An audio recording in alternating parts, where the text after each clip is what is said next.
Hello everyone, आज के इस वीडियो में हम पढ़ने वाले हैं क्लास 12 फिजिक्स का पहला चैप्टर जो है विद्युत आवेश तथा क्षेत्र, जिसका यह 8वां वीडियो है। तो आज के इस वीडियो में हम पढ़ने वाले हैं गॉस के प्रमेय का अनुप्रयोग। तो गॉस के प्रमेय का 3 अनुप्रयोग होता है। पहले अनुप्रयोग को हमने पढ़ लिया है, तो इसके वीडियो में हम देखेंगे दूसरा अनुप्रयोग जो है एक सामान्य आवेशित अनंत समतल चादर पर क्या हम गणना करेंगे, विद्युत क्षेत्र की तीव्रता की गणना करेंगे। अब बहुत ही अच्छे तरीके से आपको समझ में आएगा। अब प्लस आपको हम अंत में बताएंगे कि ट्रिक के माध्यम से आप कैसे इस डेरिवेशन को आप कर सकते हैं। और तीसरी बात कि आपको अंत में हम पीडीएफ नोट्स भी आपको इसका दे देंगे। तो चलिए दोस्तों, अपने टॉपिक को शुरू करते हैं। तो यहाँ पे हमने लिख दिया है एक सामान्य आवेशित अनंत समतल चादर के कारण विद्युत क्षेत्र की तीव्रता। अब एक बात याद रखिएगा, क्योंकि बहुत से ऐसे स्टूडेंट हैं जो अलग अलग राज्यों से आते हैं, तो इस हेडिंग को बहुत तरीके से अलग अलग बुकों में दिया गया है, परंतु कहने का मतलब यही होता है कि एक अनंत समतल एक चादर है। जैसे मैं फिगर से आपको थोड़ा सा बताऊं आपको, जैसे ये एक अनंत समतल चादर है, ठीक है।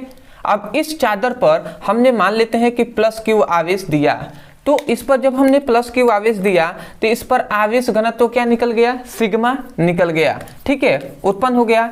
तो अब हम मान लेते हैं कि ये एक आयताकार चादर है, या हम कह सकते हैं एक समतल चादर है। अब इस समतल चादर पर यदि प्लस क्यू आवेश उपस्थित है तो इसके चारों ओर विद्युत क्षेत्र उत्पन्न होगा। तो विद्युत क्षेत्र उत्पन्न होगा तो मान लेते हैं कि इस बिंदु पर, ये एक बिंदु है, इस बिंदु पर हमें विद्युत क्षेत्र की तीव्रता की गणना करनी है। तो जब हमने मान लिया कि इस बिंदु पर हमें विद्युत क्षेत्र की तीव्रता की गणना करनी है, तो हम इस पर क्या लेंगे, हम यहां से एक बेलन की कल्पना करेंगे, ठीक है। एक हम क्या करेंगे, बेलन की इस प्रकार कल्पना करेंगे और हम इस बेलन को मानेंगे ऐसे कि ये क्या हुआ है, ये बेलन इसके अंदर से जाकर इस तरीके से है, ठीक है। मतलब ये जो बेलन है ये क्या हुआ है, अंदर भी गया हुआ है। जो चादर होता है, मान लेते हैं कोई एक समतल चादर प्लेट है, अब इसके ये अंदर चलकर ये बेलन चला गया है, तो इस प्रकार ये बेलन है। अब यहाँ पे थोड़ा सा ध्यान देंगे तो बेलन में 3 पृष्ठ होते हैं। एक हो गया ये S1 पृष्ठ होगा, और ये होगा S2 पृष्ठ, और ये होगा S3 पृष्ठ जो अंदर है। एक है बाहर वाला पृष्ठ, एक है बाहर, जैसे कि ये एक बेलन का ही रूप है। तो ये एक पृष्ठ हो गया S1, और ये एक S2, और बीच वाला जो है ये जो दिखाई दे रहा है ये है S3 पृष्ठ। तो यही है आपका S3 पृष्ठ। अब मान लेते हैं कि S1 पृष्ठ है, इसके अनुप्रस्थ काट का क्षेत्रफल, अनुप्रस्थ काट का क्षेत्रफल मतलब होता है कि इस बेलन की मोटाई, मान लेते हैं कि इस बेलन की मोटाई A है, अनुप्रस्थ काट का क्षेत्रफल क्या है, A है। तो इतनी बात को आपको याद रखना है। तो अब इस बिंदु पर हमें विद्युत क्षेत्र की तीव्रता की गणना करनी है। अब सबसे पहले आपको याद रखना है कि आपको नोट्स दिया जाएगा तो आप उससे लिख लीजिएगा, बट हाँ आपको इस फिगर को समझना पड़ेगा और इस फिगर को अपने शब्दों में एक्सप्लेन करना होगा। तो आप क्या कहेंगे, आप कहेंगे माना एक अनंत समतल चादर है जिस पर प्लस क्यू आवेश उपस्थित है, जिसका आवेश घनत्व लेमडा है, क्या है, सिग्मा है, सॉरी आवेश घनत्व क्या है, सिग्मा है। आवेश घनत्व को लेमडा से भी प्रदर्शित कर सकते हैं और सिग्मा से भी, ठीक है। तो आवेश घनत्व सिग्मा है। उसके बाद आप कहेंगे कि एक बेलन जिसके अनुप्रस्थ काट का क्षेत्रफल A है तथा बेलन में 3 पृष्ठ S1, S2 व S3 पृष्ठ है, तथा बेलन के किसी बिंदु पर विद्युत क्षेत्र की तीव्रता की गणना करनी है। इस प्रकार जो हमने बोला उतना आपको पहले ऊपर माना की करके यहाँ पर आप लिखेंगे माना की, और उसके बाद ये सभी बातों को एक्सप्लेन कर देंगे, या हम नोट्स आपको दे रहे हैं तो वहां पर आप उससे देखकर लिख लीजिएगा। अब आता है कि अब हम गणना करेंगे। तो सबसे पहले तो मैं नहीं जानता कि आप बेसिक, जैसे ये 8वां वीडियो है, इससे पहले की जो 7 वीडियो है इस चैप्टर का, तो आप देख कर आए हैं या नहीं। यदि देख कर आए हैं तो आपको पता होगा, अगर नहीं देख के आए हैं तो ये कम से कम 3 फॉर्मूले आपको पता होना चाहिए। तो ये तीनों फॉर्मूले को आप नोट्स में लिख लेंगे। सबसे पहला फॉर्मूला है आवेश घनत्व का। तो आवेश घनत्व जो सिग्मा होता है उसका फॉर्मूला होता है आवेश गुणे, मतलब सॉरी ऐसे आप याद रखेंगे कि आवेश बराबर होता है आवेश घनत्व गुणे क्षेत्रफल। याद रखेंगे यदि लंबाई हो तो लंबाई से, परंतु इसका एक समतल चादर है तो इसका क्षेत्रफल होगा, तो हमने क्षेत्रफल से गुणा करा दिया। तो ये एक फॉर्मूला के याद रखेंगे। दूसरा होता है विद्युत फ्लक्स का फॉर्मूला जो होता है phi E. Phi E equal to होता है E D S cos theta, ये याद रखेंगे। और तीसरा आपको फॉर्मूला याद रखना है जो है गॉस के प्रमेय। जब हमने पढ़ाया था तो उसमें गॉस के प्रमेय में हमने क्या सूत्र बताया था, phi E equal to Q by epsilon naught. तो ये हमने 3 फॉर्मूले आपको पढ़ाया हुआ है पीछे के वीडियो में। तो यदि आप जानते होंगे तो बहुत ही अच्छी बात है, नहीं तो इसको नोट्स में आप क्या करेंगे, इसको फॉर्मूले को लिख लेंगे। अब आते हैं हम सबसे पहले, हम अंत में बताएंगे कैसे हम ट्रिक से हम इसको करेंगे। बट आपको सबसे पहले याद करना है कि ये जो समतल चादर है इस पर उत्पन्न कुल आवेश कितना है। तो हम लिखेंगे कि समतल चादर पर उपस्थित कुल आवेश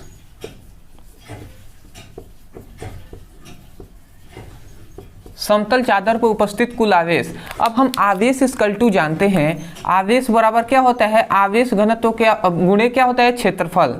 तो इस फॉर्मूले को आपको याद रखना है।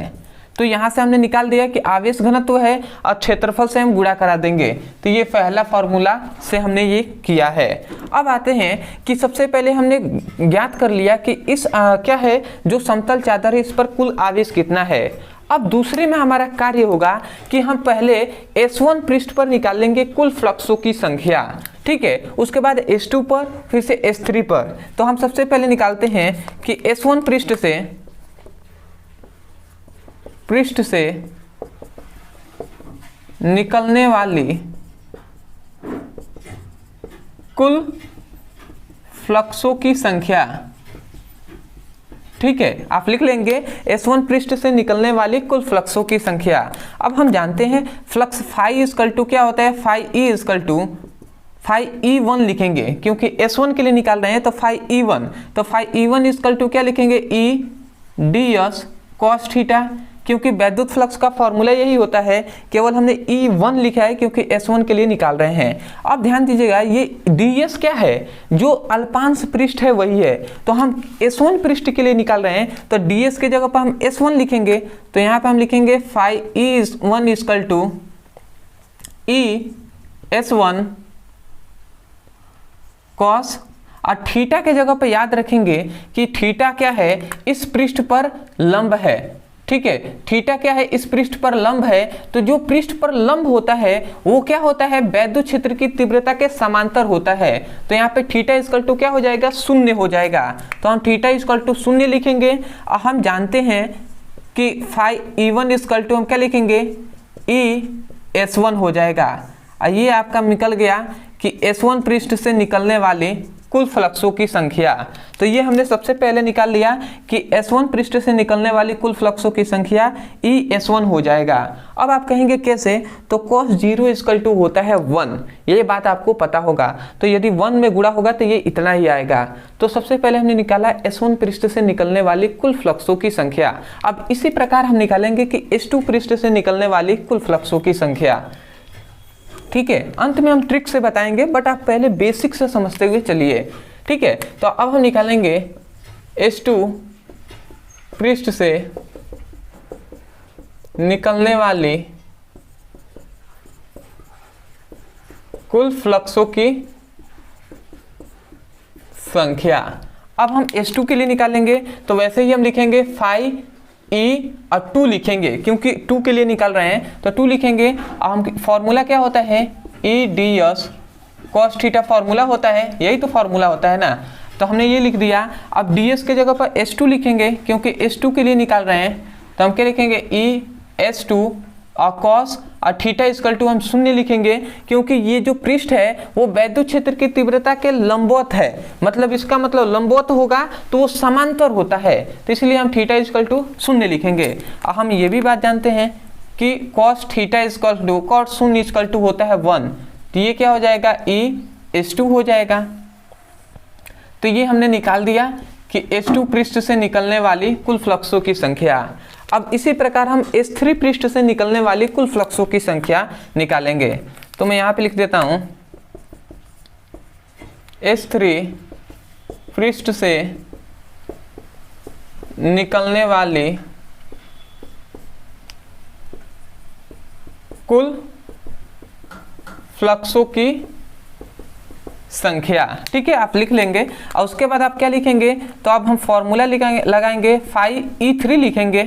ठीक है, E3 के लिए निकाल रहे हैं और हम जानते हैं कि फॉर्मूला होता है EDS cos थीटा, तो EDS cos थीटा लिखेंगे और यहाँ पे DS की जगह पर हम S3 के लिए निकाल रहे हैं तो S3 लिखेंगे। तो φE3 equal to ES3 S3 लिखेंगे और cos थीटा इक्वल टू क्या हो जाएगा, तो cos थीटा इक्वल टू 90 हो जाएगा, 90 डिग्री। क्योंकि अगर आप देखते हैं तो ये जो S3 है ये वैद्युत क्षेत्र की तीव्रता के क्या है, समांतर है, और जो समांतर होता है वो वैद्युत क्षेत्र की तीव्रता के लंबवत होता है। ठीक है, तो इसलिए हमने क्या लिखा है, 90 डिग्री लिखा हुआ है। अगर आप बेसिक से पढ़ते हुए आ रहे हैं तो आपको समझ में आ रहा होगा, नहीं आ रहा होगा तो कम से कम इतना आप समझ जाइए, डेरिवेशन आपको करना है तो इतना समझ जाइए कि S1 और S2 के लिए हम 0 0 लेंगे थीटा का मान, और S3 पृष्ठ के लिए 90 डिग्री लेंगे। ठीक है, और उसके बाद 90 इक्वल टू क्या होता है, cos 90 इक्वल टू होता है 0। तो भैया इसका मान ये क्या हो जाएगा, इसका मान हो जाएगा 0, क्योंकि 0 में कोई भी अंक से गुणा करेंगे तो वो 0 ही हो जाएगा। तो देखेंगे अगर, तो हमने निकाल दिया कि S1 पृष्ठ से निकलने वाली कुल फ्लक्सों की संख्या, फिर से निकाला है S2 पृष्ठ से निकलने वाली कुल फ्लक्सों की संख्या और S3 पृष्ठ से निकलने वाली कुल फ्लक्सों की संख्या। अब हम तीनों फ्लक्स को जोड़ देंगे तब जाकर हमें पता चलेगा कि कुल फ्लक्स कितने हैं। तो हम जोड़ेंगे तो हम लिखेंगे समतल पृष्ठ पर उत्पन्न कुल फ्लक्स। ठीक है, समतल पृष्ठ पर क्या होता है, उत्पन्न कुल फ्लक्स। अब फ्लक्स इक्वल टू हम क्या जोड़ देंगे, तो यहां से थोड़ा सा ध्यान देंगे, φE लिखेंगे। अब कुल फ्लक्स के लिए φE1 कुछ भी हम नहीं लिख रहे हैं, E1 E2 E2 नहीं लिख रहे हैं, हम केवल φE लिखेंगे क्योंकि कुल फ्लक्स हम निकाल रहे हैं। तो φ इक्वल टू हम क्या लिखेंगे, अब इसका मान रखेंगे तो S1 प्लस देंगे बीच में, फिर से इसको जोड़ेंगे S2 और प्लस S3 को जोड़ेंगे तो ये है 0। तो यदि आप यहाँ से ध्यान देते हैं तो ये है ES1 और ये है ES2। तो अगर हम दोनों को ध्यान से जोड़ते हैं तो थोड़ा सा आप ध्यान देंगे तो आपको ध्यान देना है कि हमने जो पढ़ाया था तो S1 जो कहा था इसका अनुप्रस्थ काट का क्षेत्रफल क्या है, A है। ठीक है, तो अनुप्रस्थ काट का क्षेत्रफल A है तो S1 की जगह पर हम A भी तो लिख सकते हैं ना, डायरेक्ट थोड़ा सा जगह कम था इसलिए मैं यहाँ पे अब बना दे रहा हूँ। ठीक है, तो A लिख सकते हैं। और S2 पृष्ठ का भी अनुप्रस्थ काट का क्षेत्रफल ये भी क्या है, इसका भी A ही तो होगा, क्योंकि ये दोनों देख रहे हैं ना, क्षेत्रफल सबका सामान्य होगा तो ये भी A हो जाएगा। होगा कि नहीं होगा, बिल्कुल होगा। तो ये S1 की जगह पर हम A लिख सकते हैं और S2 की जगह पर भी हम A लिख सकते हैं। ठीक है, तो ए हमने लिख दिया। अब देखेंगे तो यहाँ पर EA है, यहाँ पर भी EA है, एक EA और एक EA, 2 EA होगा कि नहीं होगा। तो यहाँ पर हम लिख देते हैं, यहाँ पर कुल फ्लक्स φ इक्वल टू हमें क्या मिल गया, 2 EA मिल गया। तो ये हमें मिला कुल फ्लक्सों की संख्या। तो अब आप थोड़ा सा ध्यान देंगे, अब हमने निकाल लिया कुल फ्लक्सों की संख्या। तो अब हम करेंगे गॉस के प्रमेय से, गॉस के प्रमेय से। अब हम गॉस के प्रमेय से फॉर्मूला जानते हैं। कौन सा फॉर्मूला जानते हैं, हम जानते हैं φE इक्वल टू होता है Q/ε0, ये हम फॉर्मूला जानते हैं। अब यहाँ से थोड़ा सा ध्यान देंगे, हमने यहाँ पे कुल फ्लक्स है तो φ का मान हम यहाँ से रखेंगे। ठीक है, और Q का जो मान है, ये Q क्या है, कुल आवेश है। हमने पहले ही कुल आवेश निकाल दिया है, Q इक्वल टू आवेश घनत्व इंटू क्षेत्रफल होता है। तो हम इसका मान रखते हैं, तो φ इक्वल टू क्या हो जाएगा, 2EA। और Q की जगह पर हम क्या लिखेंगे, सिग्मा इंटू A लिखेंगे। तो हम लिखेंगे सिग्मा इंटू A। बटे क्या है एप्सिलॉन नॉट है, तो ये हमने लिख दिया। अब थोड़ा सा आप ध्यान देंगे, इधर भी ए गुणा में है तो ए से ए कैंसिल हो जाएगा। अब इधर क्या बचा, इधर हम केवल हमें वैद्युत क्षेत्र की तीव्रता की गणना करनी है, तो हम ई को यहीं पे छोड़ देंगे और ये 2 इधर गुणा में है, इधर आएगा तो भाग कराएगा। तो यदि हम ई को इधर छोड़ देते हैं और 2 इधर आकर भाग कराएगा, तो इधर क्या बचा epsilon not sigma into epsilon 2 into epsilon naught. तो ये जो मिला यही आपका प्रूव्ड हो गया। यही है आपके कि एक समतल जो चादर है इस पर वैद्युत क्षेत्र की तीव्रता की गणना कर दी है हमने। तो ये आपका क्या हो गया, पूरा प्रूफ हो गया। तो आपको आशा करते हैं कि समझ में आया होगा बेसिक से। अब देखिए इसका ट्रिक क्या है। ट्रिक केवल एक ही है, यदि इसका कोई ट्रिक नहीं होता है, बस हाँ आपको समझ कर इसको करना होगा कि आपका मकसद क्या था। आपका मकसद है कि वैद्युत क्षेत्र की तीव्रता की गणना करना, समझिएगा। मतलब वैद्युत क्षेत्र की तीव्रता यही न है, ई की गणना करना है। तो सबसे पहले हमने क्या निकाला, हमने कुल आवेश निकाला, कुल आवेश निकाल दिया और उसके बाद हमने कुल फ्लक्स निकाला। तो आवेश तो हमने यहाँ पर निकाल दिया है और कुल फ्लक्स निकालने के लिए S1 पे देखेंगे, फिर से S2 और S3, तो तीनों पर हमने निकाल कर उसके बाद कुल फ्लक्स हमने यहाँ पर निकाल दिया है। तो कुल फ्लक्स भी हमने निकाल दिया। अब यहाँ से इसका मान हमने यहाँ पर पुटअप कर दिया गॉस के प्रमेय में, और इस Q का मान हमने यहाँ पर पुटअप कर दिया। तो जब हम इसका मान यहाँ पे पुटअप करेंगे तो ई तो जरूर इधर आएगा, जैसे यहाँ पर ई आया है, और ई को बस हम इधर छोड़कर और शेष को हम इधर भेज देंगे तो हमारा मिल जाएगा। तो इस 3 फॉर्मूले को आपको याद रखना है। सबसे पहले आपको इसका गणना, उसके बाद कुल फ्लक्स का, उसके बाद गॉस के प्रमेय में इन दोनों का मान रखेंगे, आपका निकल जाएगा। तो इस प्रकार आपको याद रखना है, कोई ट्रिक नहीं होता है, बट हाँ आप इसको चाहे तो आप ट्रिक के माध्यम से याद रख सकते हैं कि इस फॉर्मूले के अरेंजमेंट में आपको ही गणना भी करना है। दूसरी बात, आपको पीडीएफ चाहिए तो नीचे डिस्क्रिप्शन बॉक्स में हम पीडीएफ लिंक दे देंगे, तो वहां से इसका पीडीएफ भी आप ले सकते हैं। और बहुत से ऐसे स्टूडेंट हैं जो क्लास 12th का फिजिक्स केमिस्ट्री का चैप्टर वाइज सीक्वेंस में एक एक करके वीडियो को पढ़ना चाहते हैं। यदि आप फिजिक्स का पढ़ना चाहते हैं तो न्यू बैच स्टार्ट हो गया है, जिसका ये 8वां वीडियो है। तो आप कभी भी देख रहे हैं, यदि आप पढ़ना चाहते हैं तो नीचे डिस्क्रिप्शन बॉक्स में लिंक है, उस लिंक पे क्लिक कीजिए, चैप्टर वाइज सीक्वेंस में सभी वीडियो मिलेंगे, तो वहाँ से उसकी पढ़ाई कर सकते हैं। ठीक है। अदरवाइज यदि कोई भी टॉपिक है जो आपको इंपॉर्टेंट लगता है, कोचिंग में जो स्कूल में कोई भी टॉपिक है जो समझ में नहीं आता है, चाहे वो फिजिक्स का हो, केमिस्ट्री का हो, तो केवल आप उस टॉपिक का नाम लिखिएगा यूट्यूब पर, अंत में हमारे चैनल का नाम लिखकर सर्च कर दीजिएगा, तुरंत आपको वीडियो मिलेगा। तो वहां से उसको बेसिक से आप पढ़ सकते हैं। और अदरवाइज यदि आपको चैनल अच्छा लगा है, यदि आपको इस वीडियो से सीखने को मिला हो, तो चैनल को जरूर सब्सक्राइब कर दीजिएगा और अपने जितने भी फ्रेंड्स हैं उनसे इस चैनल के बारे में जरूर बताइएगा। तो चलिए दोस्तों, आज के लिए इतना ही, मिलते हैं एक नए टॉपिक के साथ, तब तक के लिए धन्यवाद। जय हिंद, जय भारत।